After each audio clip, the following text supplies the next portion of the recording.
Probably at that time, what I understood was, as a 11 years old kid, there were somebody put an allegation on my grandfather that he was giving Kriya Yoga initiations without being authorized by Gurudev.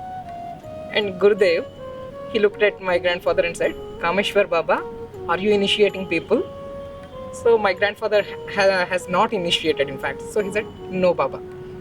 Then he said, "Then you initiate."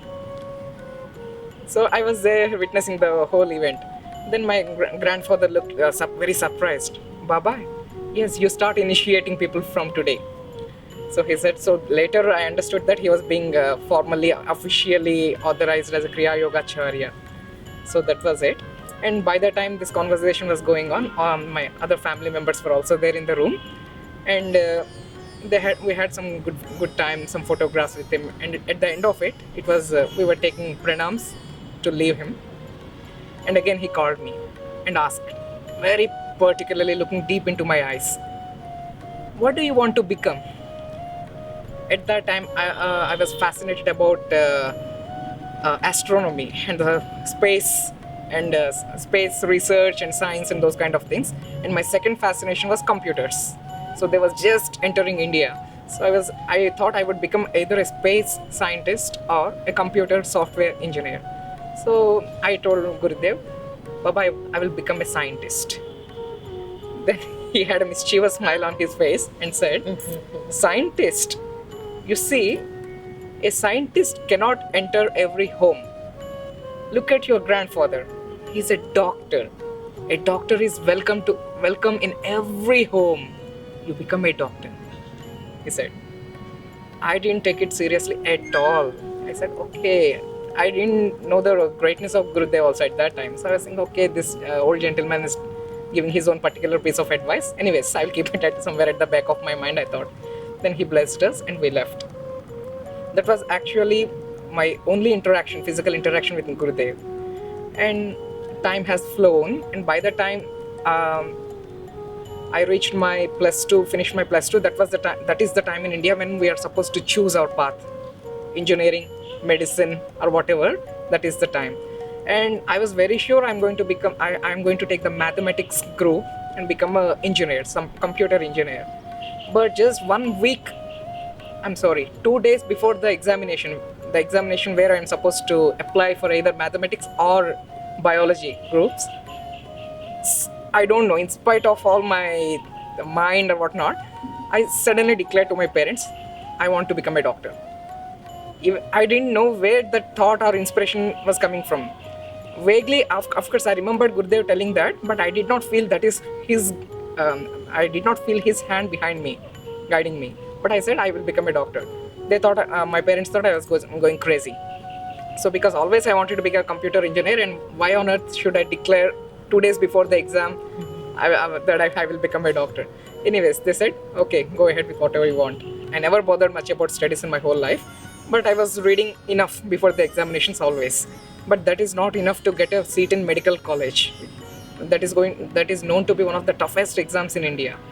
So naturally, I did not get the seat the first time I appeared for the exam. Then I got the inspiration from within. No, I must make Gurudev's words true.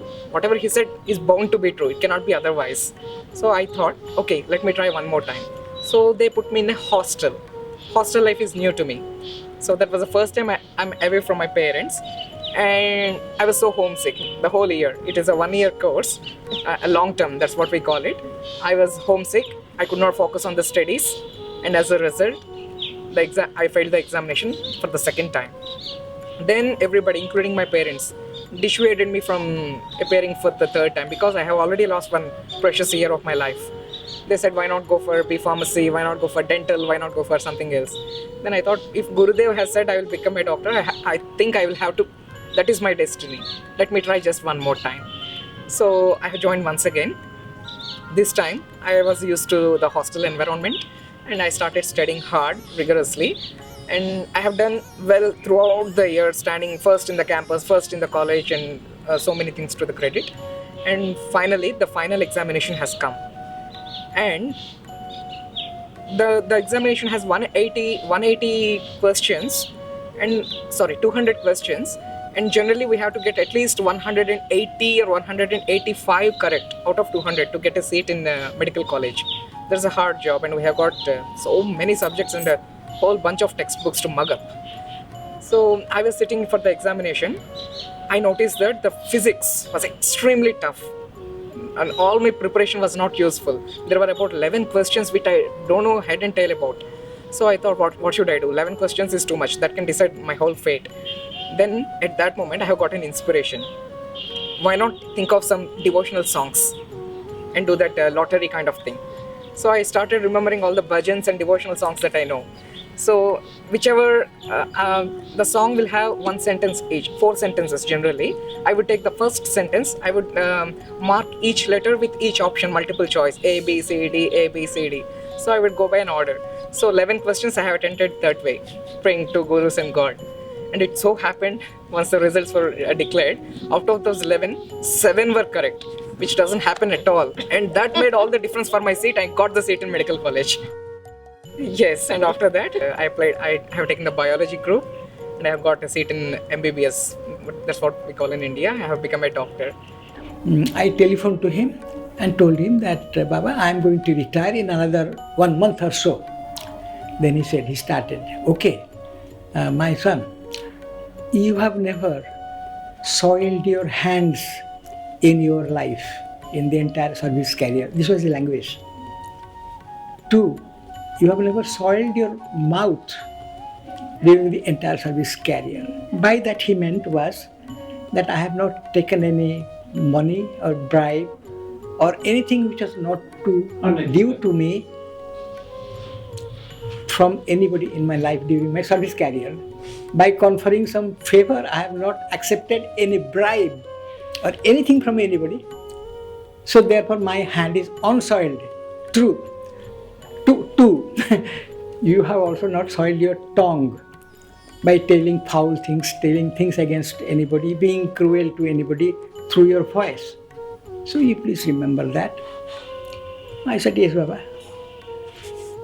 Take care of these few more days that is left. I never used to argument with him on anything in my life. Never have I argued. Why did you say that? What is the reason? Never have I spoken. Then he said, take care of the few more days that is left. I said, okay. But then I thought deeply over it. Why did Swamiji tell me like that? That you take care of the balance few days. When I have not taken a bribe in the last 34 years of my service career, shall I take a bribe in the balance 25 or 35 days left? It actually disturbed me. I said, what is it? Am I going to fall down somewhere? Why did Swamiji tell me like this? I thought deeply, meditated. And finally the answer came that no, the Guruji is not cracking cruel jokes at you, but he is forewarning you for some impending danger. To save you from that danger, maybe he has forewarned you. This is the answer which came within me. So I remained quiet. And what happened? True, surprising actually. What happened? Within about 7-8 days, 2 persons came to my house. I was in that one government bungalow in Lodi estate. In Delhi, New Delhi. 2 persons came. They were carrying 2 suitcases. Then they came, wanted interview. Normally we don't allow people to come to the house and talk about official problems. But these 2 fellows straight away entered.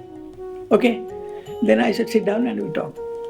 Briefly, I would say what they were intended. But I was in the cabinet secretariat.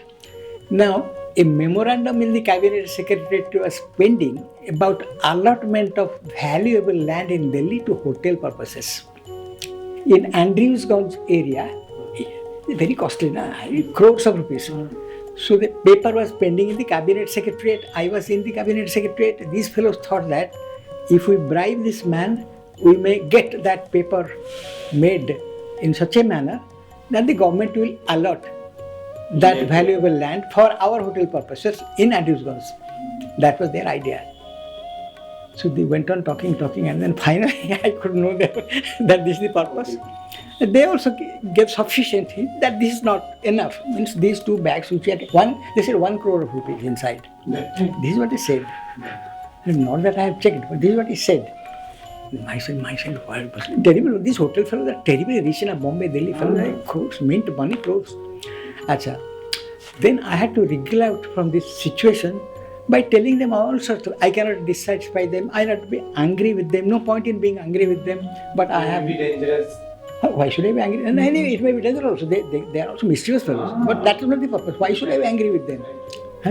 So with great difficulty I wriggled out, made them understand, you don't worry, I will do my best in the cabinet secretariat if the matter comes to me, but you need not give me these things. You please take back. And don't come for the second time, which they propose to come in another 7 days.